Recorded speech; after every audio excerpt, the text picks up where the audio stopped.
1, 2, 3, 4.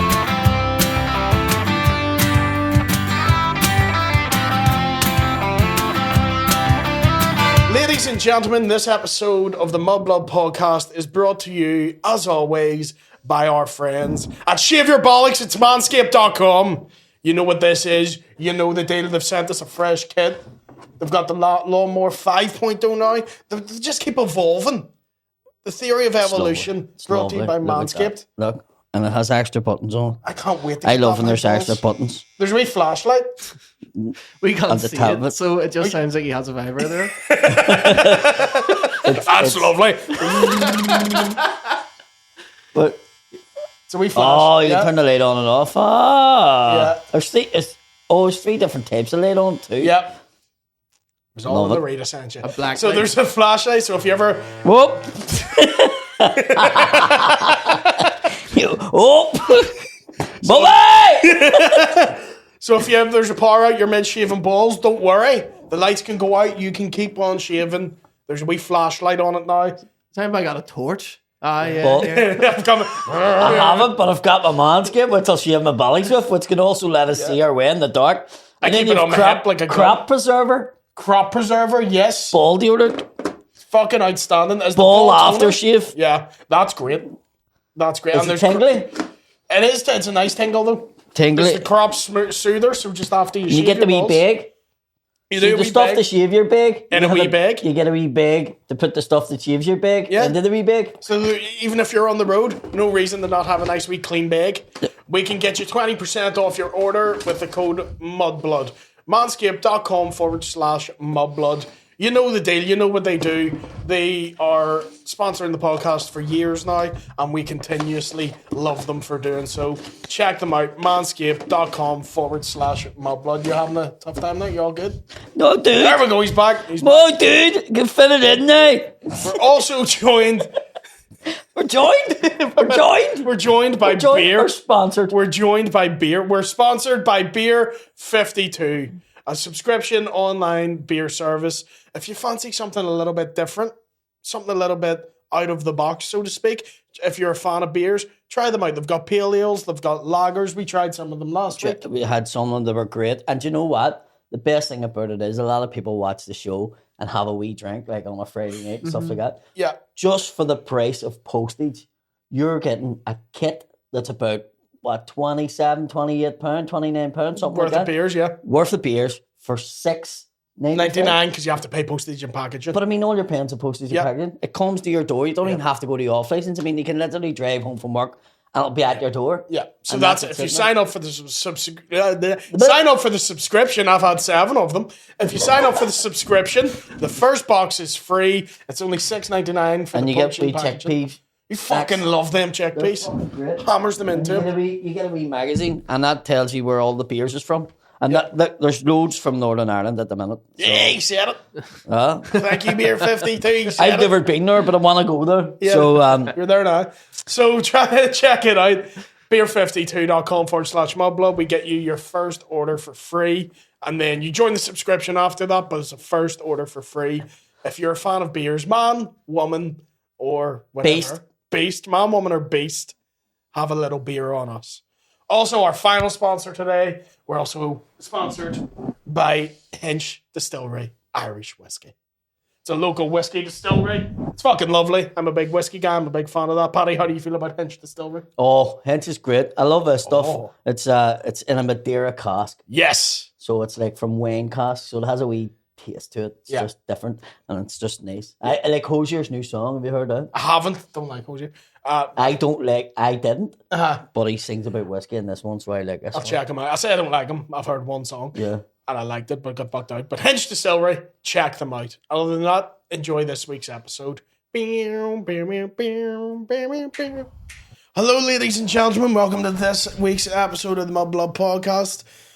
Brought to you by a very hungover William Thompson and joined to you by Deck Yum's very own Conor Keys. How you doing, lad? Joined to you by, yeah. Is that what I said? Yes, that's how good we're going to Oh, start. God As you damn mean it. to go on. Oh, it was a rough one. It was a rough one. Explain to us now why you're hungover again. I- Was it because you went to see, like, you know, like some big alternative thrash metal band, or maybe Something you're, cool like you know, that. something weird, you know, something maybe that would just sort of establish your taste in music. Who did you go to see? I went to see Girls Aloud, and it was fucking brilliant. It was so good. It was me, McCann, McKegney, Begley, and Jazz. You'd be a big Girls Aloud fan, wouldn't you, Conor? Yeah. What's your favourite Girls Aloud song? Love Machine, probably. Mate, Only because Artie Monkeys did a great cover. I love that cover.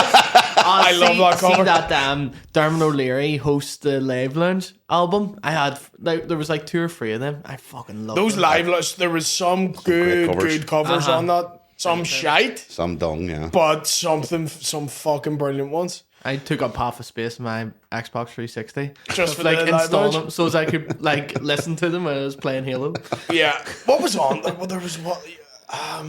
Fucking, I can't even think. I had that album. I fucking loved it. Even Love Machine came on. I was ready to throw elbows, man. I was hyped as had a bottle of Malibu in me. So I had McKegney and Jazz with me yesterday, and I assumed that there would be a lot of lip syncing. Did they sing live? Yeah. Definitely sung live. Because they weren't perfect on every song. It was definitely sung live. So there was bum notes. There's one. Okay. There was one of them in particular. I'll not name them because I love all the girls. Don't want to shame any of them. Girls. One of them absolutely cannot sing. Nadine. She was fucking amazing. She was brilliant. It was Kimberly. I was going to say, I've got Nadine and I've got Cheryl and the dead one. That's all I know. I don't know any of the other two at all. Oh, mate, to do a tribute to Sarah. Oh, that would have been rough. I'm not. Especially the amount of drink you'd had. I'm not an emotional man. I had to stop looking because I was in tears, and I don't cry at shows. I was fucking bawling. Even like all of us were like, "This is fucking really sad." It probably would be now. Because they did, you know their song "The Promise"? Like, you're gonna make me love you, and that the way her bit's the big slow, like I can't do it, my voice is gone, but like here I am. I don't really think that the voice being gone is the reason. No, I can't. I normally can hit that note like a motherfucker. Right. I can't, swear to God, but today's not. I did it too many times last night, and they like slow it down and all, and just like play a big montage of her, and I was fucking bawling. I also don't. Have you ever been to a concert with Aaron McCann? No, I have not had the pleasure yet. He refuses to sing songs in any accent that's not his. Okay. So if you're listening to like a AC/DC, you do the voice a bit. Not Aaron McCann.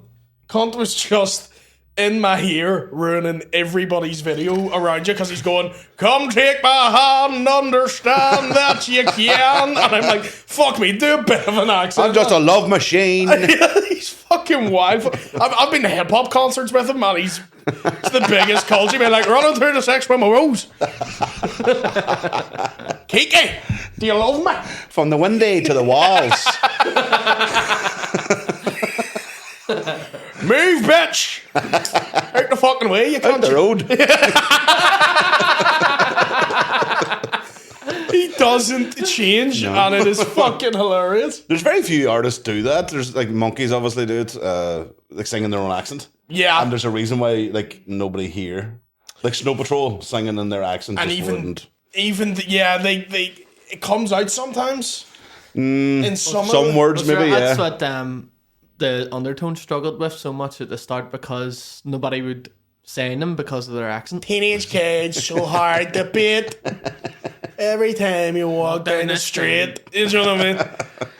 Yeah, but weirdly, when Northern Irish people like we sing, it goes American, like that, like pop. Everybody punky. does. Everybody. So even like Two Door Cinema. as I say, there's very few. The Beatles sometimes would have put the like Strawberry Fields Forever. They'd have put the Liverpool thing in it. Yeah. But even the Rolling Stones all sing an American accent. That's right. Yeah. Well, the ones who are getting away with it now is Fontaine's DC. Fontaine's did, yeah. Like they're doing the All whole that violence. Yeah. because they've got cool Dublin accents. You know, what I mean? Biffy Clyro did it, and Jerry Cinnamon, and Yeah. what was the other Scottish ones? Las Vegas. They all sang in their accent. Yes, but you need a fucking cool accent. Fucking yes, mate. What a shout of a band. But Las Vegas. Oh, mate, that's a fucking that first album is. Oh yeah. Now, if you want to have a good day, you know, it's not the sun is shining, stick on some Las Vegas. No. But if you're feeling rough about yourself, Yeah. Geraldine. Oh, I got to see them. My Own Cheating Heart. is a wild tune. That's a great fucking The lyrics song. in it alone are fucking superb. I found that song after going through a breakup. I shouldn't have listened to it. I didn't even do anything wrong, but I was like, fuck, I've What's left. it called? It's my own cheating heart that makes me cry. And in my mind, I've left the kids. Like, it was fucking... Oh, I went through a breakup and did my first ever Edinburgh Festival back to back. Oh, deadly. That was a rough summer. That would have been rough. It's not... Yeah. Yeah, breaking up with your girlfriend. Then There was another one. Oh, Daddy's Gone, or Daddy... Something about your... Daddy's goes, I won't be the lonely one sitting... Oh, Great Flowers fucking and album. Football Tops. Oh, great tune. It's about a guy getting stabbed. Yeah. Great fucking band. But then they got up their own hole, didn't they? And they kind of went a wee bit. They never came back again. I don't know. They've came back recently, but nah. I liked the second album, Euphoria / Heartbreak or something. I can't remember. Is it James or something? The lead singer's called. I remember him being on Nevermind the Buzzcocks. He was a brute. Ball bag, and he didn't help himself at all. Yeah, there was a lot of that in this. Nevermind the Buzzcocks. You're like, I like these guys, and then they couldn't take a joke, and you're like, oh, you're a cunt. Preston walked out. I was hilarious. Because Simon great. Amstel was reading from his wife's Amstel, book. fucking. I never thought anybody could replace Mark Lamar. You know, Lamar to me was Lamar was brilliant. and then Amstel came along. I was like, oh, okay, that's next level. Like, Yeah, and then when he left, they just did the guest host. Yeah, And it was like, this is... You get Frankie Boyle. the new on one's all the time. okay. Greg Davies is okay. He's not too bad at it, but nah, it's not the same. No, is Jupiter still on it? Yeah, Jamali Maddox is on it now as well. He was great. Yeah, Who was opposite Jupiter originally? Was it Billy? Sean Hughes. Fuck, you're going way Way back. back. Yeah, way way back. back. I don't Sure even is. think I was born around that time. I'm not even being funny. I don't think I was. Hughes was fucking brilliant on it. I He was that was my first introduction to Sean Hughes. Was Nevermind the Buzzcocks, and I loved him. That's Noel the, Fielding. that shows the reason I want. Fielding, isn't he? Yeah, I hated him. I don't like him. Okay. I like Mighty Bush. See, I never watched Mighty Bush. Mighty Bush is good. Never get into it. I don't know why. Never. I like Mighty Bush. I hate luxury comedy. I hate his stand up. I most stand ups I can at least go, that's not for me. He's just the stand up I watch and I'm angry. Right. So you're just watching I've going, never seen him "Ah, do it's stand cunt." up. Actually, I've never watched it. You'd hate it. Aye, okay. I've decided for you. There you are, thank you. You won't like it, don't worry. That's William's quick review. You'll hate it, shit. But I remember, never mind the Buzzcocks was the reason I wanted to be a comedian. Right. Okay. Because I just used to sit with my parents. No, like you can sit up late and watch this. Do the identity parade was my favorite round. I loved the intro round. Loved trying to guess what they were doing. when yeah. they were trying- Both of them are great, but the identity fucking parade thing is hilarious. It's the descriptions of It's each every one. Like, time yeah. you're expecting the format. Yeah, it'd be like, is it number 1? Boy George. Number 2, Rant Boy. Number 3, like they were all Big smelly pedo. big And they smelly gradually pedo get worse, wanker. and you always know when it's the one who's the real person because they can't hold in the laughter. Because everybody else is like, why am I getting called a fucking nonce? Everybody else is like, an hour ago I was sleeping outside out the front. And some producer just come on, give me 30 quid, and I'm just standing here now. I don't know. It's just extra work. Why am I getting called a nonce? Have you been? What's the crack with you anyway, man? Good, all good. Yeah, Are you excited for the boxing? I know we're all talking about it. but it's boxing's, getting closer. yeah. I'm more excited about getting my hetero life mate back. That's right. He's Back next week, and I can't wait. Have you missed him? I've missed him badly. Fair play. Doing Mainly the podcast. missed because Doing a 2-man podcast and one of them's away for half a year. Difficult. you know all about it. I know. I know. It's hard. To be fair, mate, the last few weeks it's been hard because both me and Paddy are just flat out. Yeah. So, like, I'm literally going to New York after this. Like, we're that fucking hard to get in the same room. Oh, right, I'm going to New York. Just dropping that in. Just a wee nice wee. Pick that up there. Yeah. I've got the I'm track just going list. through the tunnels. What's that? I've got the track list, so I got it wrong. So that Arctic Monkeys Love Machine cover wasn't on Dermot O'Leary's Oh, right. Saturday Sessions. Oh, was it CD. not? So it was on the original Radio 1's Live Lounge. I was going to say there was a Live Lounge album, wasn't there? Yeah, and so it was on it. There's some fucking crackers. The Cooks doing a cover of Crazy by Gnarls Barkley. Yes, right. Yeah. Corinne Bailey Ray doing Munich by the Editors. Right. I don't know that song. Oh, you do. You'll know when you hear You would it. know the song to hear it. The Automatic know his song Monster. Monster. Doing Gold Digger, Oh. which Have you heard Maybe it was a bad. Corinne Billy Ray recently? Is that, did she sing Red Chords? No, she sang Girl Put Your Records On. Girl Put Your Records On. I thought that song was Red Chords. Girl, put your red chords on. That's why I said that she sang Red Chords. I do know the song. Your red Girl Put Your Red Chords On. Yeah. Stop fighting faded jeans. So she's wearing faded jeans and red cords? Yeah. I thought she had 2 pair of jeans on. That's what I thought. That's what the song was about. It's a cold winter's day. She's double wrapping. Her red chords. It sounds like a substitute teacher. I thought she was double bagged. That's what I thought was going on. She's preparing for the winter. Good old Corinne. I thought that was. I only know it's called records. I'm now hearing Aaron McCann singing it. Girl, Put your red chords on. You know you can't let your hair down. I swear to God, I'm not even taking a piss. That's what I thought that was called. So this one, Girl Put Your Red Cords On. I was like, that's fucking brilliant. Anyway, she's went punk. Do you know what? Has she? Pure punk. Pure Like, punk? It's fucking Like a mental. cover album or no, original- like she's shit? yeah. And I'm like, because it was on Radio 6. I was like, they said Corinne Billy Ray, and I thought they mentioned the song beforehand. They were like, no, that's her. She's doing Holy shit, good. actually all right. You know, Are you a what? punk? You a punk guy? Not really. More, anything really guitar based or you know any musicians involved. You know that's why I don't go to Girls Aloud and stuff. But Yeah, because they're good. They're fucking brilliant. yeah, I know. We're fucking class. I'm very conscious that I'm on somebody else's podcast, so I'll just agree with you. Yeah. Fucking absolutely. brilliant. It was always shade crack when somebody didn't do a cover or something. Yeah. You know what I mean? Yeah. Because you wanted to hear like the. Well, you want to hear they're juxtaposition. taking it, yeah. I want to hear if they're good at live though. Yeah. Sometimes they do their own song and be shite at it. The only thing that annoyed me about Monkeys Didn't Love Machine was the drum machine. They didn't do it like. Helders Live. wasn't there doing the drums. It was a drum machine. You pressed the button and the drum machine. Oh, is that what it was? It was real like a funk. It probably haven't pressed the button. Yeah. Like, but, There's some massive. Jamelia done Numb by Linkin Park. ooh, I'd love to hear that. Yeah. I don't know. Franz Ferdinand doing What You Waiting For by Gwen Stefani. I remember this. And Franz Ferdinand were big in my house for an album. Will Young doing Hey Ya. That's phenomenal because it's sort of the slowed down version, but before Scrubs did it. Yeah, and Lamar doing, I believe, in a thing called Love. Oh, There's a name I haven't heard in a where is long that time. Lamar? Fame Academy's Lamar. My I think God, that's how he goes these days. Every time he's introduced as Fame Academy's Lamar. that's what he was on Fame Academy. That's right. wasn't he? I forgot He about did Fame Academy If too. there's Jesus. any justice in the world. Great fucking song. Great tune, actually. Was Blue? He was on No. No, you're thinking of Simon Webb, Oh. who was also black, so that's why. No, but Lamar was in. Was he not in a band? No. I don't think so. right. I don't think so. check. Oh, maybe Let's check. maybe I was just being racist. Yeah, no, I think you were. And let's go on to my podcast and be racist. What's been your favourite personal gig? You know what I mean? The concert To to go to live.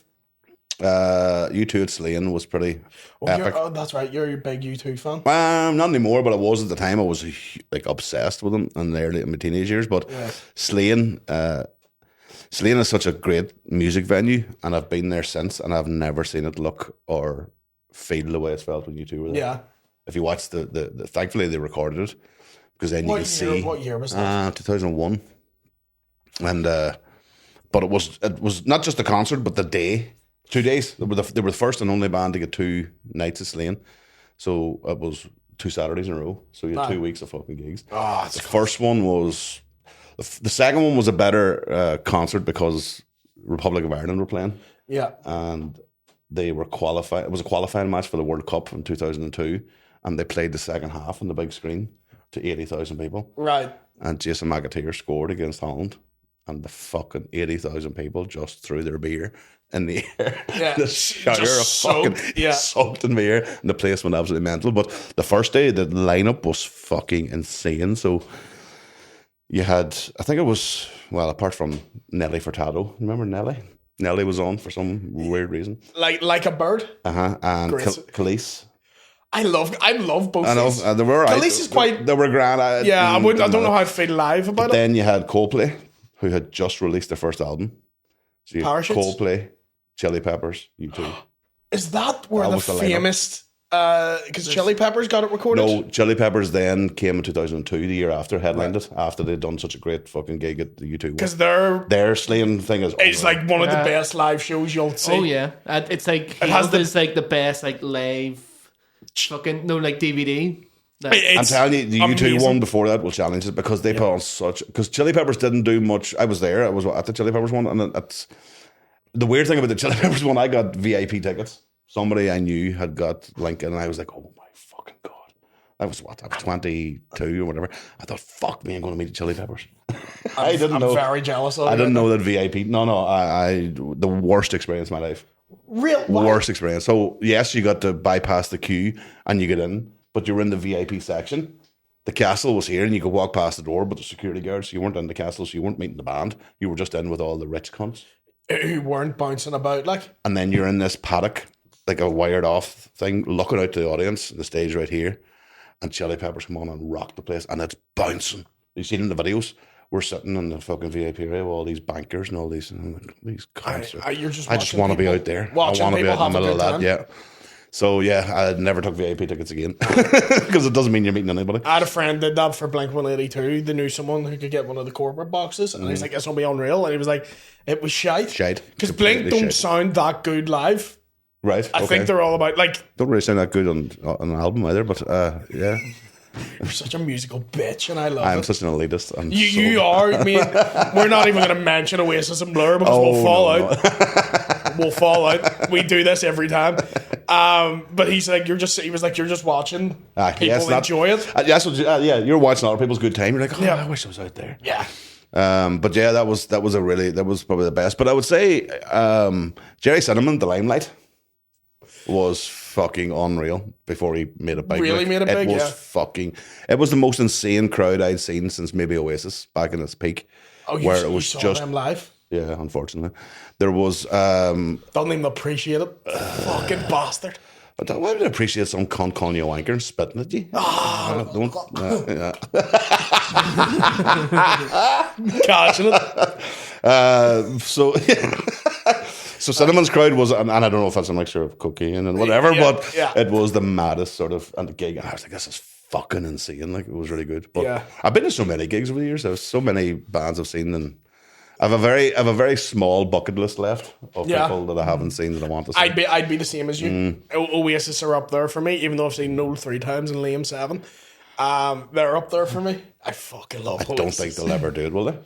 I think so. They need to do it in the next 5 years. I mean, none of the two of those voices is going to. Weirdly, Liam's has gotten better. Well, because he was never good, so he's probably now. But now he probably knows how to sing. The first 2 years, the best thing that ever happened to Liam Gallagher was his nose being broke. Yeah, because then he couldn't sing through it like he normally does. The first 2 years, his voice was amazing, and then it went to shit so quickly. I always thought Noel was a better singer. But Noel himself in our interviews has went, he's got a better voice. And I understand that because I do obviously do with the band. Yeah. So I'm not a great singer, but I have a good voice. Right. Two different things. Yeah. There's something about when Noel's saying, there's just not the passion there that Liam brings to it. It's not the power to it. Yeah. Noel could probably hit different notes, probably sing more in key, but Liam I haven't seen them both. Liam brings the motherfucking hate. Great. No. He hates Oasis so well. This is why we don't talk about Oasis because I get so angry. I just don't. I mean, I don't like people that steal other fucking music. I do. Stroke it. Fuck him. I had to sit during the Prodigy. Like, what's even the point? Nicole bought me tickets for like Christmas or something, and I was going, happy days, and I was sitting, and I was going, brilliant. And then you're just sitting there, and everybody's. It was the Odyssey. Remember we were talking about when Snoop came to the Odyssey, and like they had to just like basically let everybody smoke because there's nothing you can do. You can't fucking. It's too many. I guess. Yeah, it was the same for the Prodigy, and so the whole place was just going mental. Just the whole place was bouncing, and you're just spectating it from the side. I know you're not part of it. It feels so detached. Fucking awful. I went to see Arctic Monkeys there in October there in SSE, and we were seated, and it was like, do you know what's really weird with them? See, since AM, all their, like I've watched them every time they've toured here from 2005 to now, and now when you go to watch them, it's all teenage girls. Yeah. Yeah. It's become like a real boy band type, which is very strange considering how much of a rock band they were. Yeah, because for me, AM was like they'd hit their stride. For me, in terms For me, they just went pop with AM. Oh, that was super pop for you. Oh, real poppy, yeah. Like I liked all of them. I just loved AM. When they went dark, whenever Josh Homme took them to the fucking desert and gave them mushrooms, whatever that one was called, was Suck It and See or something or whatever. Yeah.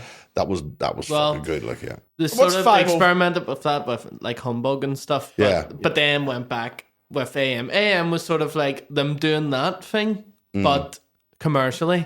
And then Very commercial. And then, AM was more of like a stadium rock sort of album. They were pop. It was pop rock. Like, it was very popular. But what's great. Like, it's a good album. What's 505 on? This is the second album. on Favorite Worst Nightmare.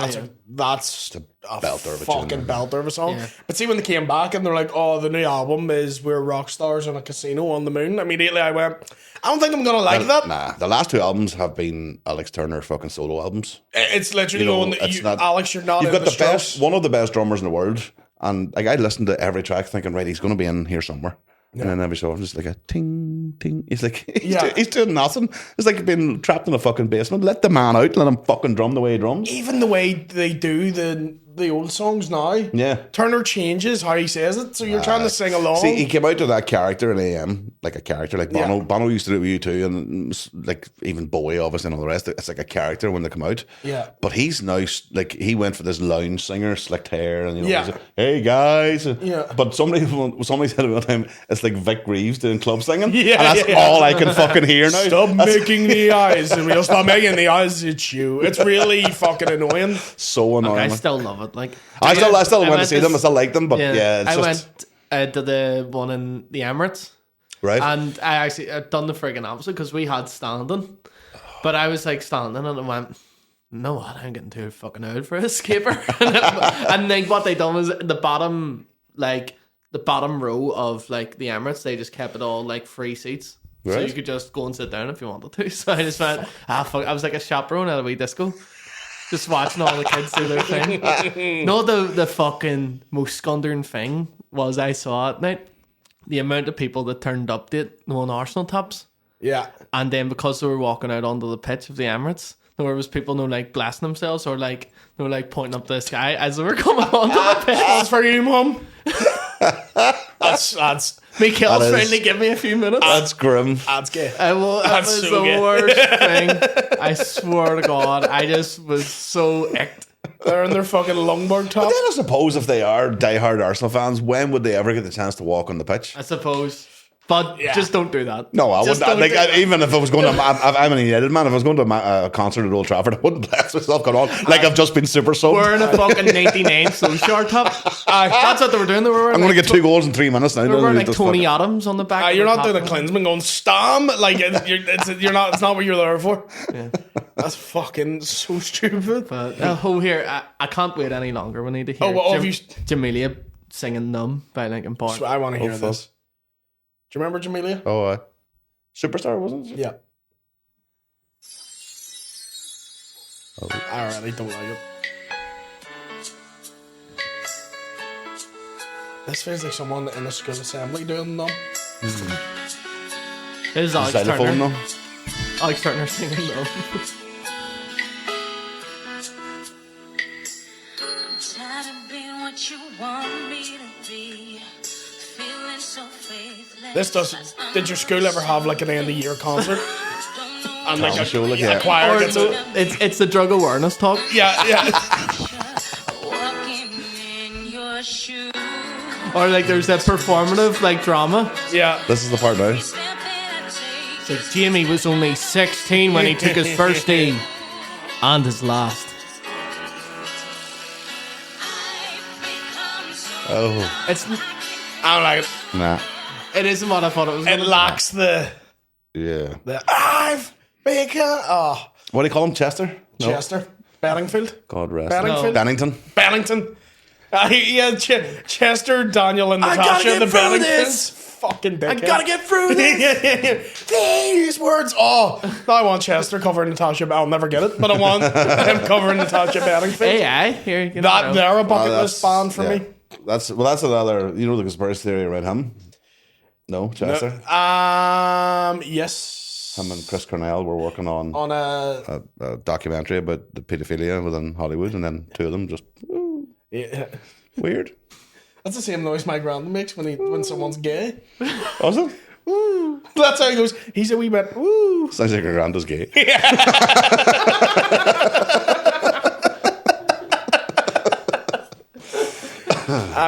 Yes. What was they were making like a trafficking? They were doing something about trafficking, and then both of them. I do remember that early demise. That's weird because there's some mad stuff out there about who Bennington's real father is and all that crap. Oh really?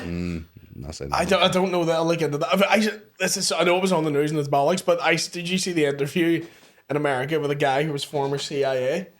Right. And one of the news anchors goes, "And did you ever destabilize governments?" He's like, all the time. Yeah. It's like in the 40s, 50s, and clearly, and then she went, "Do you still do it?" And he just goes, "Yum yum yum yum," which is the weirdest answer to "Do you interfere in?" Is that what he actually said? I swear he to God, made that noise. He just goes yum yum yum yum. It's the weirdest. That's what I'm saying. They don't even hate it. Do you interfere in world politics? And he just goes yum yum yum yum. That's the weirdest answer to any question. Yeah, they don't even hide it anymore. Like I say, they don't care. They just let you know. That's the noise I make if I'm stoned and the Chinese is in front of me. Yum yum yum yum yum. I'll show you this.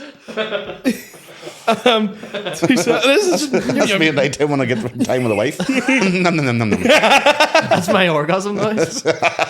When I know there's something to eat. Nom, nom, nom, nom. Yeah.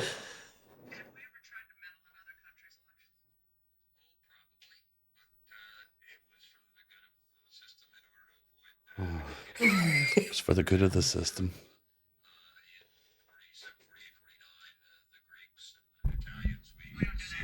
We don't mess around other people's elections, Jim. Holy fuck. We don't do that now. Oh, well. Nom, nom, nom, nom, nom. Yeah, but he's smiling as he says it. They don't. That's what I'm saying. They don't even care. Part of me admires it that more. Yeah, absolutely. I'm like, if you just come out and go, I'm a bollocks. Shitload of respect for boys who don't give a fuck. Who was it? Was it Iraq or Iran's president died the other day in a Iran. Helicopter crash? And I saw that and was like, oh fuck.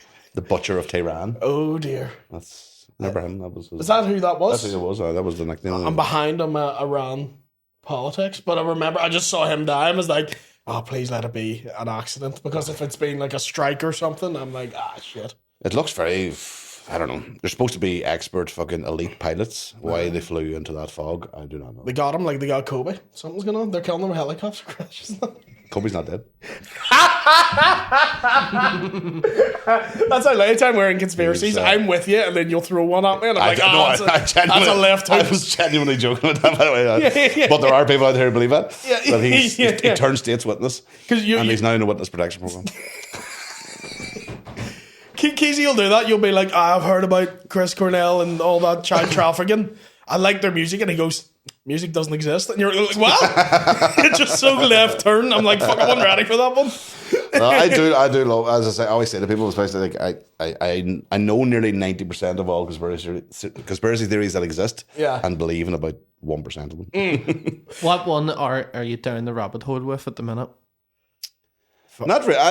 I've completed the game. You know what I mean? I came through the other side. There's a couple of about 10 years there of going really deep into everything. You've seen the other side of the rabbit hole? Yeah, I'm on the other side now, loving life, just going, look at these cunts, you don't know what's going on. It's the reason I don't get into them too much, because I would believe some, but you start seeing it everywhere. You could get into serious, and people are. There's some people, that's the other thing. The serious thing about it is some people are not or I know people who come to me and they're like, what about this? And I'm like, oh, I remember that level. Yeah. I've passed that level. When that's mad too. When you move on to the next one, you'll see then that they're all linked in. They're all sort of. Do you know who I am? Do you ever see The Matrix? Yeah. Who's the guy who wants back plugged in? Cypher? Yeah. Me. Joey Pants. Yeah. I'm that guy. I'm like, fuck it. I want to know go this back steak in. tastes good. Yeah. I know it's not real, but fuck, it's delicious. And I'm that guy. It peaked for me when I was like working this job, and I would sit there most of the time just like fucking going down rabbit holes, like conspiracy theories, like, and then I eventually started getting ads on my YouTube for like, don't give in to Islamic extremism and all this here. Now it's going, right, okay. think I need to lay off a wee bit. No, but they do. They know exactly who they're targeting and what they're going for. Yeah, but I'm lucky in that I did all this pre-COVID. So my tinfoil hat thing started in like 2010. Yes. So whenever all the mad stuff really happened to COVID, all my family like, oh, he's probably going to go on again. You know what I mean? So they knew already. Like, it used to be fucking like dead on to say you were like that you like conspiracy theories. Yeah. Now it's like well, like it's been ruined. The image of conspiracy theories. Well, if you think of where ruined. the term came from, so conspiracy theory was based on the Warren Commission. And the Warren Commission was the fucking whitewash of JFK's assassination. So anybody that didn't believe the Warren report was classed as a conspiracy theorist. And then that's where it started from. Yeah. And now we know today that the Warren report was complete balls. Yeah. Oh, so the people who didn't believe it were completely right. The fact that they did that their explanation was just his bullet just was magic. Magic. He shot. There was three exit wounds because he was really good. We got a really good sniper. So there things like that. There's like I obviously wasn't born at that stage, so I don't know. But even when you watch back on some of the stuff, you're thinking, oh, how the fuck did people fall for that? How did they believe? But then when you watch today, you're thinking, oh, that's how they do it. Well, if you really, really if you hammer it home to people and really ridicule the ones who are against it, well, then people weren't given because even in school, like that was shown as fact at the time that's who killed him, and even in school when we had to study it, the teachers like it absolutely wasn't just him. Like they're like, I have to tell you this because it's part of it, but it very much wasn't him. But then like there was people weren't exposed to as much information as they are today. You know what I mean? We're exposed to like I'm getting all the information. But then sometimes today, I've said this another thing is that sometimes today it's amped up on purpose. Yeah, like to cloud everything else. So the really, really crazy stuff that is mental gets pushed to the forefront.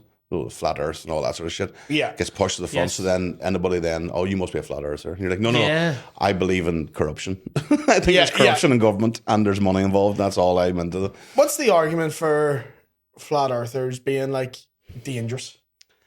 Is it because it can lead to that like? It must be like a psychosis thing or something. I don't know. I have a theory that because I think the invention of the internet has meant that we all feel closer. Yeah. So the world feels a lot smaller. Yeah. And I think sometimes people, because of the internet, forget how fucking massive this planet is. In the round, I know it'll offend the flat earthers, sorry, but you think of how many thousand miles of size this thing is. Yeah. That's I think sometimes I think the internet has maybe people think, oh, it must be that small, it's smaller and like because the thing with flat Earth is like, so every pilot is in on this, all of them. Every single one that signs up. Go here, by the way, you're not allowed to say nothing. Don't they argue that we're told it's round?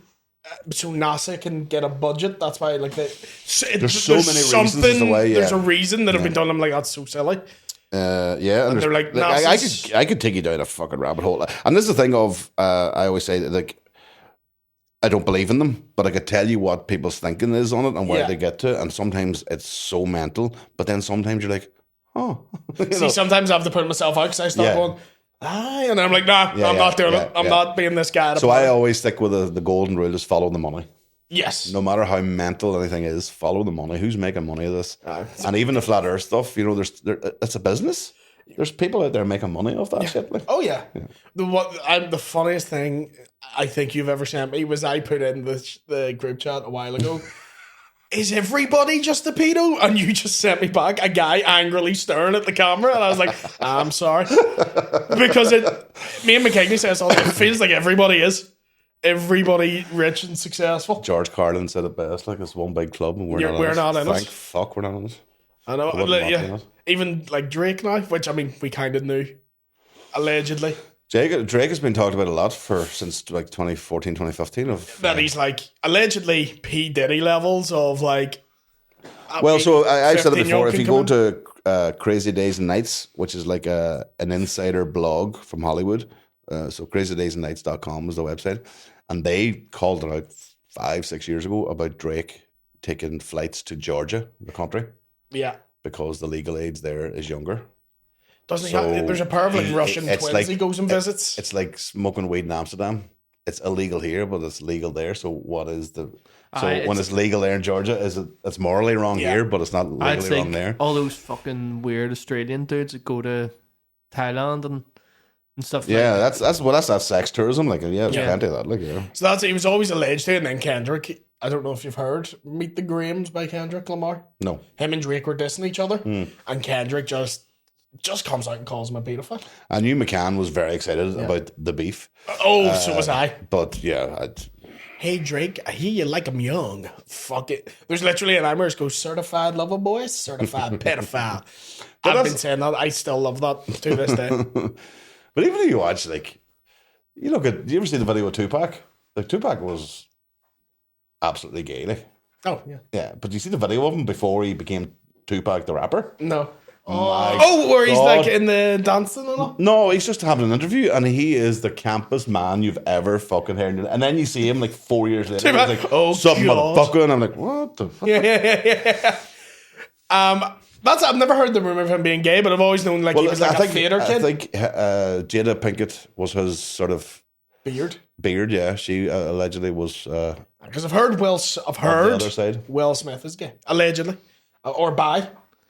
Yeah, that's always been talked about a long time. Yeah. Yeah. It's like there was a lot of things, in like the 90s, a lot of trends that were like being that got popular, and then people's labels started manufacturing bands off the back of those trends. So like the whole 90s boy band thing, was because Boys the Men got popular. Then they went, okay, so let's just repeat this 1,000 times. Yeah. And then with the gangster rap stuff, they're like, right, we need to find these fucking men and make them look like gang members. There's a lot of talk about like gangster rap being purposely violent and purposely sort of to keep down the black community, to keep them sort of. Okay, my name is Tupac Shakur, and I attend Tampa High School, and I'm 17 years old. Do you like being 17? And it's like 17 is such a weird age. It's such a in the middle age. You're not 18 yet, and you're older than 16.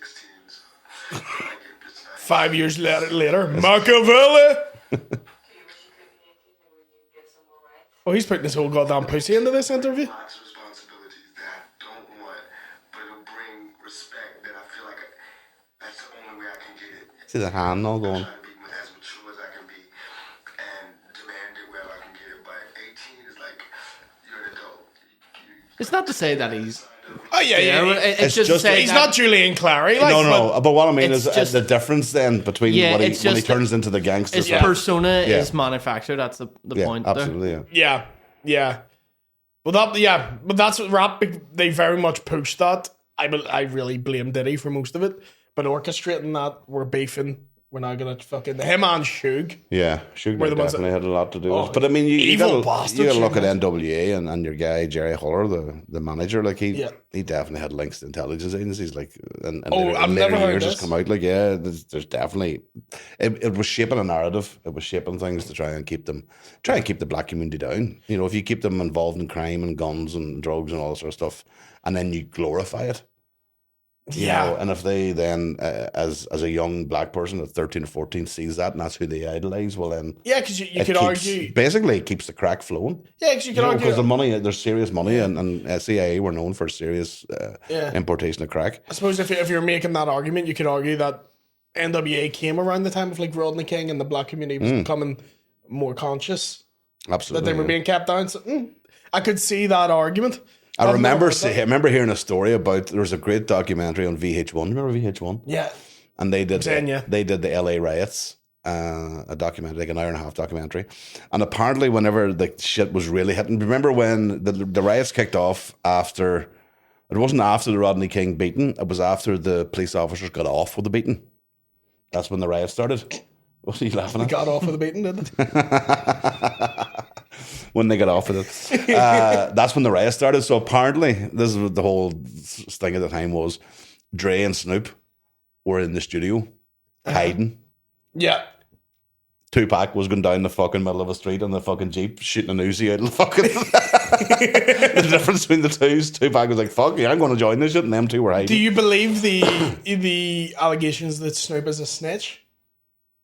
That he was a tout? Touting on what? Other gang members? Oh, right. Never heard that one. So he was accused of murder before Oh, I remember that. with his friend. Oh, you never see, Sean, I don't know if you'll find it there, but I got a tip, a bootleg tip of, that's how old I am, a bootleg tip of Doggy Style, the first album. And stop laughing at that. So just a bootleg tape of Doggy Style sounds hilarious. And I remember listening. Not even a porno, just that one position. I remember listening, and you have no idea what it was like to listen to hip hop music in the 90s here, because nobody anywhere listened to hip hop music of any kind until Eminem. Yes. Nobody listening, and like I was called some pretty fucking racist names in that day and all the rest whenever I was listening to this stuff. And so that came out, and then my ma heard it. Because you know one of the interludes, you know the way they do like a wee skit in between? I always hated which I really hate them sometimes, but so Dre on the Chronic has pause for porno, and I know. See if that comes on the shuffle. You're, so I'd been listening. Banging I know. I'd been this. listening in full whack, and they're talking. Snoop's upstairs riding some doll, and he's like, "I'm giving that big bitty," and I was like, "Well, fuck." My mom was like, "What are you listening to?" But do you see within about 2 or 3 months, the Daily Mirror had I never forget, because nobody really knew who Snoop was here, and I was of a small group of people, so it was 94, 95. And I would have been second or third year. And I went into the newsagents into the shop, and the front page of the Daily Mirror, massive picture of Snoop, and it just said, "Keep this bastard out of the UK." Right. That was the headline. Fuck. And Snoop's face. It's not even because he was just accused of doing a drive-by shooting at one of the awards nights or something, and then he was announcing that he was going to do a concert here. Not here in Ireland, but somewhere in the UK. And the fucking absolutely, and I'll never forget. I was like, "Oh yes!" You know, I remember feeling that, going, "Fucking yes, Snoop." I don't know why I felt it, but I just remember thinking, "Fucking right, sticking up." Because for so long, even with Eminem, hip hop music in the media was just motherfucked, like it was demonized. It wasn't just demonized by the media; it was demonized by people. People didn't listen to it. It wasn't. I'm only talking about Ireland here, by the way. Obviously, in America, it's different, but here it was, and it took Eminem to really break it through. Like his first album, even the first album when it first came out, I had it, and there was about 3 of us in Noma that had it. And I remember trying to introduce my mates to it, going, "Just listen." And do you know the one line that got them? It was in Guilty Conscience, where he says, "I don't care, take a look at her bush, has it got hair?" Right? And the boys like, "What the fuck?" And I'm like, "I know, this man's fucking mental." So then that was the first time they had seen, that. It's one of my favourite lines in the song ever, in Guilty Conscience, where it's like, maybe there's an explanation for this shit. Tripped Phil, landed on his dick. That's, you forget how, like, in the first 3 especially, he was very funny. Oh, he was hilarious, man. And I was in America in 99. And it was so surreal to be there, because that's where I would have, my cousins lived there, so they would have introduced me to hip hop, and so I would have been listening to like Big Daddy Kane and Big L and all these sort of raps and Gangstar and stuff like that. But then you would see cars driving past, and Eminem's blaring it, and you're like, "Oh fuck, this is changing." When you see black guys playing Eminem flat, you're like, "Oh, this is different." And I know everyone now is like, "Oh, these rappers are controversial. They say some mad stuff." When you listen back to his albums, you're like, he was saying some mental shit. It was bad, but very 90s. Was it? It might have been Bono. I remember somebody being interviewed, either Bono or Michael Stipe from R.E.M. or somebody was interviewed about, at the time, how controversial these lyrics were, how much it promotes violence, how much it promotes, misogyny, all this sort of stuff. But mainly the violence. That's what they were aiming at here in the UK and Ireland. They were pushing about Eminem's pushing all this sort of stuff. And whoever it was that was being interviewed said, "Yeah, but don't forget, Johnny Cash said, I shot a man in Reno just to watch him die." Yeah. And they were like, "Oh yeah, I suppose." Yeah. You can separate the art from the artist, and the thing. Yeah. But Very quick, like, people are very quick to blame art and music and films and stuff. Like, I always love the bit of Marilyn Manson in Bowling for Columbine. And he says, like everybody has been very quick to blame me for these shootings. Yeah. When just this week, like, the president has visited this town and, like, talked about a new weapons deal that they've had, and there's been an NRA conference in the last month, and there's a weapons manufacturer like 2 streets away from where boys live that are sending like missiles over to Iraq. I would like to say that Marilyn Manson influenced them more, Yeah. but it's definitely not the fucking case. That's what I'm saying. I hate Michael Moore, but that's a good documentary. Yeah. I'm not a Michael Moore fan. No, I was at the start, but he kind of became. When I was He young started- and very liberal. Yeah, but it felt like he was whenever Born for Columbine came out, and then was it the 9/11 one? Fahrenheit 9/11. It felt like he was anti-establishment, and then within 5 years, you're like, oh no, you're really part of the establishment. Yeah. So then you have to go back and watch his documentary to go, what was the narrative you were pushing? Yeah. Especially the 9/11 one, obviously. That's it. The South Park guys really hate him. Because then Bowling for Columbine, he did. It was a wee sneaky thing he did where he was interviewing. I think it was either Trey Parker or Matt Stone because they went to that it's one school. of them. And then straight after the interview with him, did a South Park, like a cartoon that looked like South Park made it. Right. So it made it look like they had made this I always cartoon. thought that was the South Park cartoon. Yeah, no. Guns thing. Yeah, no. Right. And they fucking, once that came out, they went, sure, there's an episode with Michael Moore in South Park. I can't remember what they do to him. But he either gets like mauled alive or he like shits himself to death. No, he's in Team America. Oh, fuck. That's why he's in it, because they were like, he's a fucking snake. Yeah. Yeah. No, he's a dangerous bastard. But I remember Columbine, if you think Eminem, was it a second album? Where It's like seven kids from Columbine. No, they blanked out the word. Yeah, but the line then was, I take a revolver, a semi, and a 9 and Yeah. line up 7 kids from Columbine.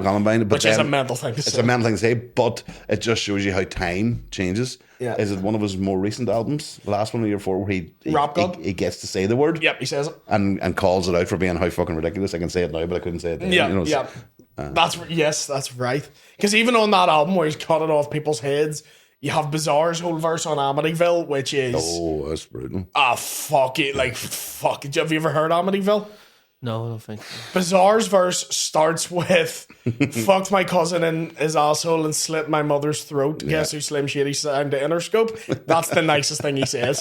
It is like the most graphic fucking verse. Amityville was fucking rough. That second I got really dark. Like the first one was all like, "Hey, let's do some mushrooms, let's party," and the second album was like, "I'm gonna fucking kill you." Mentally ill from Amityville. That was the first album I ever owned. Oh, is that right? The first one. I was 3 years old, Fuck off. and my parents gave me Marshall Mathers. You were 3 when the second album came out. Yeah, I'm 96. Oh, I feel so fucking I'm the old. same. We're He's- the yeah, same yeah. age. But I was my parents hadn't. They only heard like the radio versions. Bought me the full CD.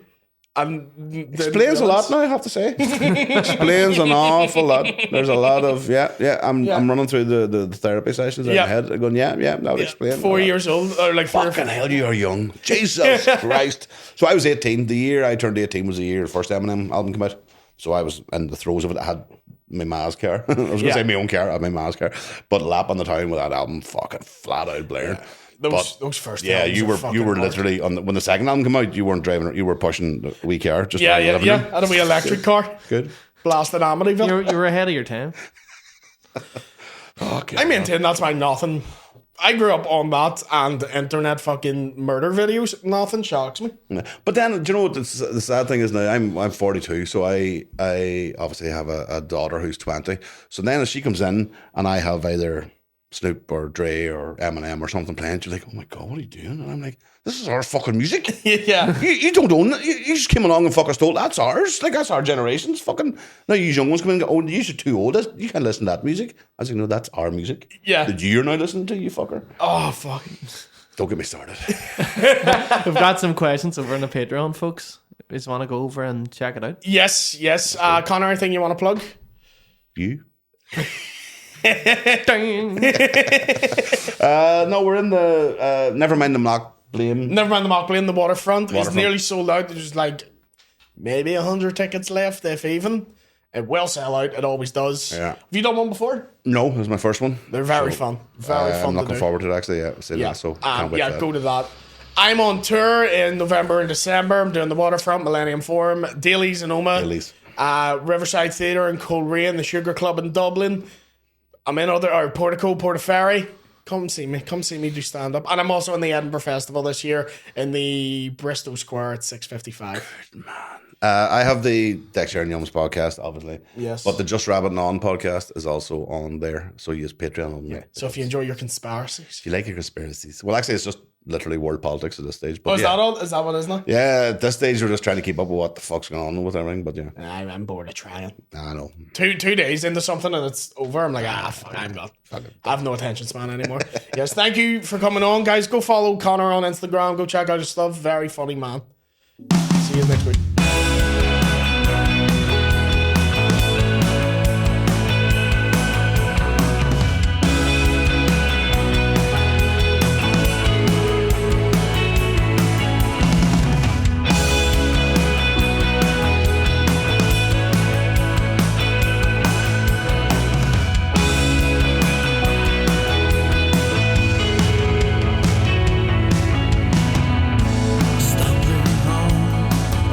Foggy sunny